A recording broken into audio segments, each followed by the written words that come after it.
ನಮಸ್ಕಾರ ಎಲ್ಲರಿಗೂ, ಹೇಗಿದ್ದೀರಾ? ನಾನಿವತ್ತು ನಮ್ಮ ಮನೆಯಲ್ಲಿ ಆಚರಿಸಿದಂತಹ ಮಂಗಳಗೌರಿ ಪೂಜೆ ಅಥವಾ ವ್ರತದ ಬಗ್ಗೆ ಈ ಒಂದು ವ್ಲಾಗಲ್ಲಿ ತಿಳಿಸ್ತಾ ಇದ್ದೀನಿ. ಯಾವುದೇ ಒಂದು ಹಬ್ಬ ಪೂಜೆಗೆ ಚಂದದ ರಂಗೋಲಿ ಹಾಕಿ, ಹಾಗೆಯೇ ಮಾವಿನ ತೋರಣ ಆಗಿರ್ಬೋದು, ಹೂವಿನ ಅಲಂಕಾರ ಆಗಿರ್ಬೋದು, ಇದೆಲ್ಲ ಮಾಡಿದ್ರೇ ಒಂದು ಹಬ್ಬದ ಕಳೆ ಬರುತ್ತೆ ಅಂತಲೇ ಹೇಳ್ಬೋದು. ಅದೇ ರೀತಿಯಾಗಿ ನಾನಿಲ್ಲಿ ಒಂದು ರಂಗೋಲಿಯನ್ನು ಹಾಕ್ತಾ ಇದ್ದೀನಿ.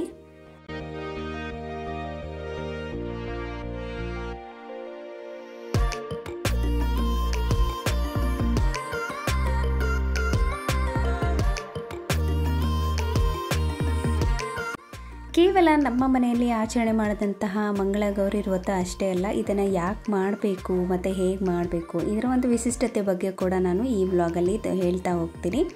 ನೋಡಿ, ಫೈನಲ್ ಆಗಿ ಈ ರೀತಿಯಾಗಿ ರಂಗೋಲಿಯನ್ನು ಹಾಕಿ ಮತ್ತು ಹೂಗಳಿಂದ ಈ ರೀತಿ ಅಲಂಕಾರ ಮಾಡಿದ್ವಿ. ನಿಜವಾಗ್ಲೂ ತುಂಬ ಅಂದರೆ ತುಂಬ ಚೆನ್ನಾಗಿ ಕಾಣಿಸ್ತಾ ಇತ್ತು. ಫಸ್ಟ್ ಬಂದವರಿಗೆ ಅಟ್ರಾಕ್ಷನ್ ಆಗಿ ಈ ರಂಗೋಲಿನೇ ಕಾಣಿಸ್ತಾ ಇತ್ತು. ಮನೆ ಪೂರ್ತಿಯಾಗಿ ಚಂದವಾಗಿ ಹೂವಿನಿಂದ ಅಲಂಕಾರ ಮಾಡಿ ರಂಗೋಲಿ ಹಾಕಿ ಒಂದು ಪೂಜೆ ವೈಬೇ ತುಂಬ ಚೆನ್ನಾಗಿತ್ತು. ಇದು ಎಂಟ್ರೆನ್ಸಲ್ಲಿ ಒಂದು ಚಿಕ್ಕದಾಗಿ ರಂಗೋಲಿಯನ್ನು ಹಾಕಿದ್ದೆ. ಮನೆ ಬಾಗಿಲಿಗೆ ಹೂವಿನ ಮಾಲೆ ಹಾಗೆ ತೋರಣಗಳಿಂದ ಅಲಂಕಾರ ಮಾಡಿದ್ವಿ.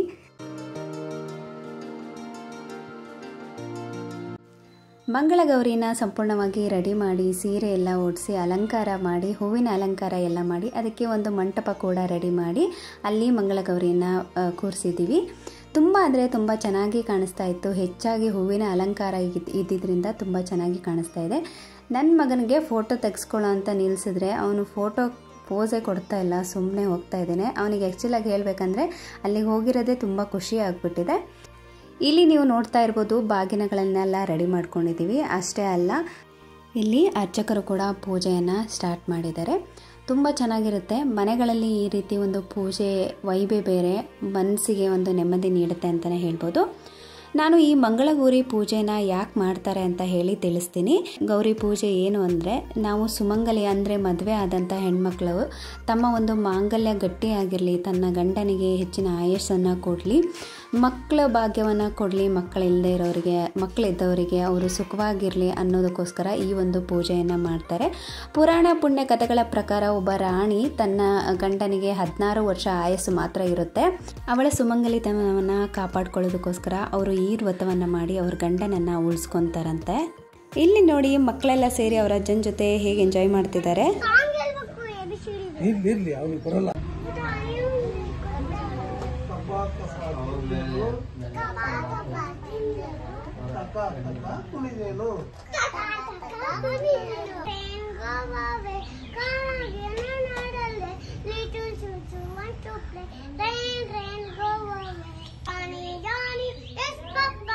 Eating sugar, no papa.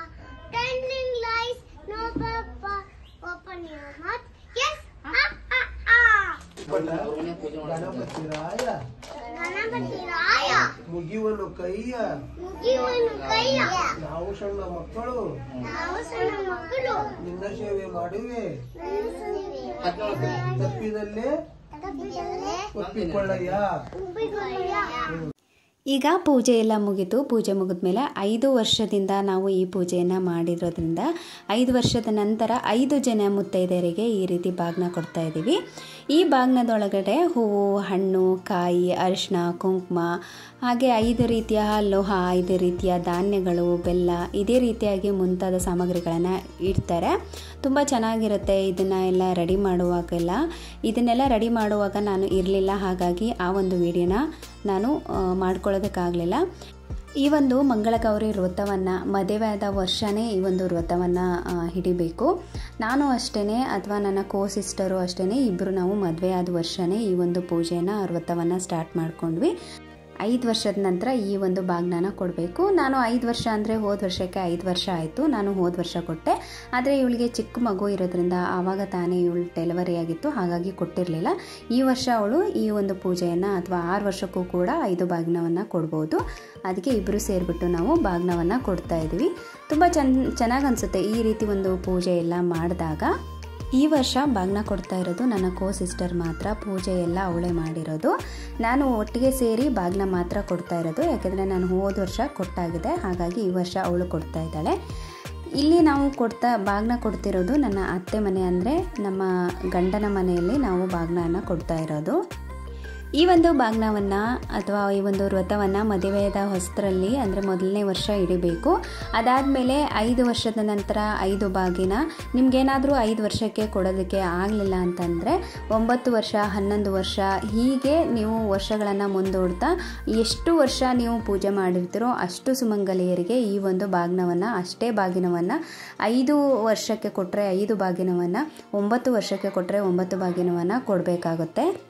ಬಾಗಿನ ಎಲ್ಲ ಕೊಟ್ಟಾದಮೇಲೆ ಬಾಗಿನ ಇಸ್ಕೊಂಡಂತಹ ಮುತ್ತೈದೆಯರಿಗೆ ಎಲ್ಲರೂ ಕೂಡ ಅಕ್ಷತೆಯನ್ನು ಹಾಕಿ ಆರತಿ ಮಾಡ್ತಾರೆ.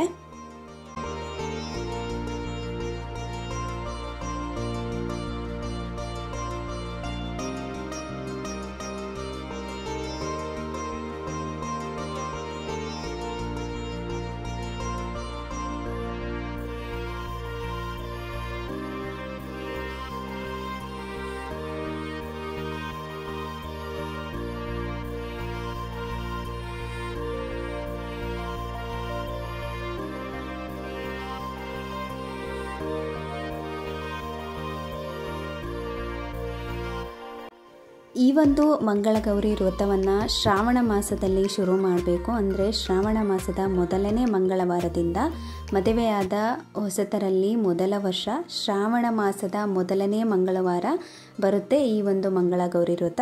ಕೆಲವೊಂದು ವರ್ಷ 5 ವಾರ ಮಂಗಳಗೌರಿ ವ್ರತ ಬರುತ್ತೆ, ಕೆಲವೊಂದು ವರ್ಷ 4 ವಾರ ಬರುತ್ತೆ. ಪ್ರತಿ ವಾರನೂ ಕೂಡ ಈ ಒಂದು ಪೂಜೆಯನ್ನು ಮಾಡಿ ಕೇವಲ ತಾಂಬೂಲ ಅಥವಾ ಅರಿಶಿನ ಕುಂಕುಮವನ್ನು ಪ್ರತಿಯೊಬ್ಬ ಸುಮಂಗಲಿಯರಿಗೆ ಕೊಡುವಂಥದ್ದು ವಾಡಿಕೆ.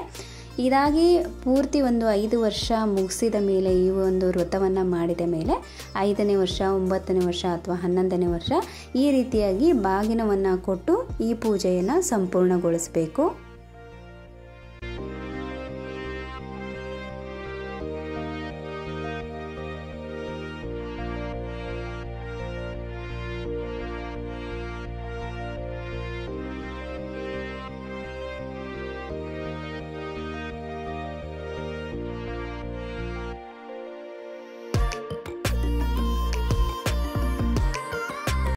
ಬಾಗಿನವನ್ನು ಕೊಟ್ಟ ಮೇಲೆ ಬಾಗಿನ ಇಸ್ಕೊಂಡವರು ಅದೇ ಮನೆಯಲ್ಲಿ ಆ ಬಾಗಿನವನ್ನು ಇಡೋ ಹಾಗಿಲ್ಲ.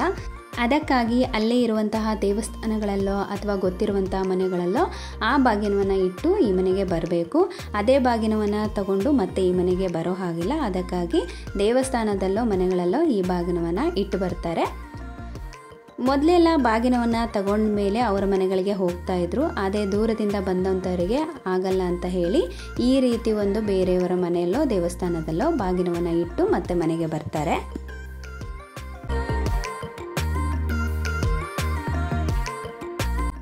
ಬಾಗಿನವನ್ನು ಇಟ್ಟು ಬಂದಾದಮೇಲೆ ಬಾಗಿನ ಇಸ್ಕೊಂಡಂಥ ಮುತ್ತೈದೆಯರಿಗೆ ಮೊದಲು ಊಟ ಕೊಡಬೇಕು. ಅಂದರೆ ಬೇರೆಯವ್ರಿಗಿಂತ ಮೊದಲು ಬಾಗಿನ ಇಸ್ಕೊಂಡವ್ರು ಏನಿರ್ತಾರೆ ಅವರಿಗೆ ನಾವು ಊಟ ಕೊಡಬೇಕು. ಅವರು ಊಟ ಮಾಡಿ ಬಾಗಿನ ಇಸ್ಕೊಂಡು ಸಂತೃಪ್ತರಾಗಿ ನಮ್ಮನ್ನು ಪ್ರೀತಿಯಿಂದ ಹರಿಸಿದ್ರೆ ಆ ಒಂದು ಪೂಜೆ ಸಂಪೂರ್ಣ ಆಗುತ್ತೆ ಅಂತಲೇ ಹೇಳ್ತಾರೆ. ಈ ಒಂದು ಮಂಗಳಗೌರಿಯ ಮಹತ್ವದ ಬಗ್ಗೆ ತಿಳ್ಕೊಬೇಕಾಗಿರೋದು ಇನ್ನೂ ತುಂಬಾ ಇದೆ. ನಾನು ಈ ವ್ಲಾಗ್ನ ಈ ಒಂದು ಚಿಕ್ಕ ಫೋಟೋ ಸೆಷನ್ನೊಂದಿಗೆ ಮುಗಿಸ್ತಾ ಇದ್ದೀನಿ. ದಯವಿಟ್ಟು ಈ ವ್ಲಾಗ್ ಇಷ್ಟ ಆದರೆ ಲೈಕ್, ಶೇರ್, ಕಮೆಂಟ್ ಜೊತೆ ನನ್ನ ಚಾನಲ್ನ ಸಬ್ಸ್ಕ್ರೈಬ್ ಮಾಡಿಕೊಂಡು ಸಪೋರ್ಟ್ ಮಾಡಿ. ಮತ್ತೆ ಹೊಸ ವ್ಲಾಗಲ್ಲಿ ಸಿಗ್ತೀನಿ. ಅಲ್ಲಿವರೆಗೂ ಟೇಕ್ ಕೇರ್.